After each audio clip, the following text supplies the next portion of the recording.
Did you pack those bags yourself, sir? Yes, I replied, locking eye contact with the customs officer for as long as possible. And what is the purpose of your trip? Business, I replied, again making eye contact. Are you carrying anything in your bags that would cause you to break out into a sweat if I were to look inside? He asked, looking intently into my eyes. Despite having nothing to hide, it took all of my nerve not to look away or blink, and to maintain unflinching eye contact. No, I said, surprised at the slight tremor in my voice. He paused and with a final penetrating stare waved me on. Now this is a typical exchange that we encounter every day at borders or when being questioned by somebody in authority.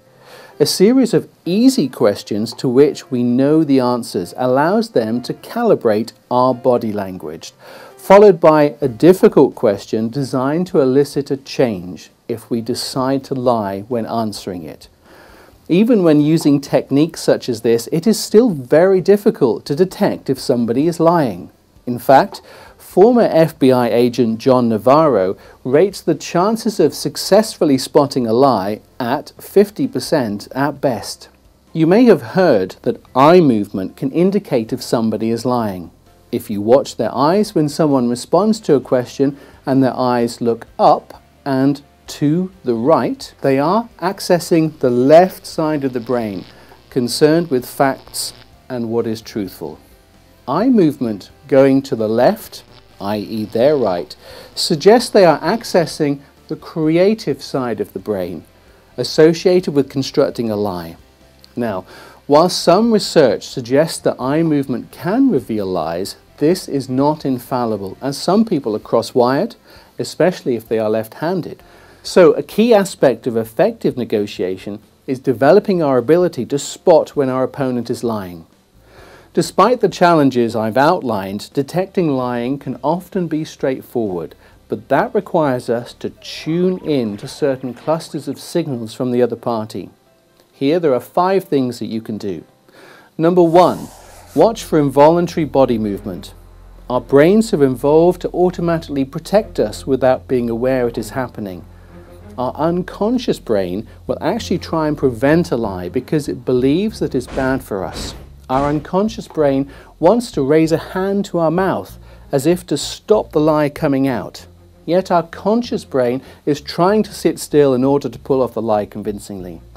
This is the result of this inner conflict and is likely to be some involuntary movement somewhere in the body, perhaps a slight arm movement, perhaps a shifting on the seat, maybe a touching of the nose, and so on.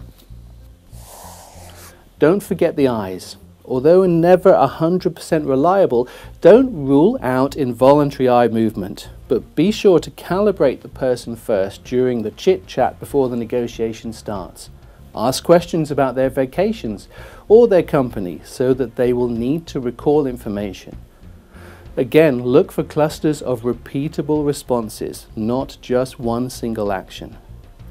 Number 3, listen to the voice and what they say. We might not be able to detect specific microtremors, but sometimes the voice may sound slightly different. If we listen carefully for this, we will begin to hear it. Listen also for what is said, as without realizing it, people will attempt to bury a lie in a sentence by overemphasizing or by overemphasizing it with embellishments. Of course I love you has 2 additional words that provide a necessary embellishment to I love you. Number 4, overcome trust.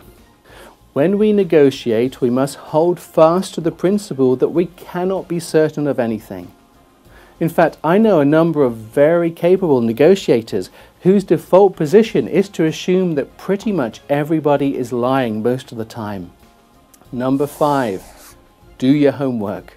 The better informed, the stronger our position, and the more we know for certain, the harder it is to slip a lie past us.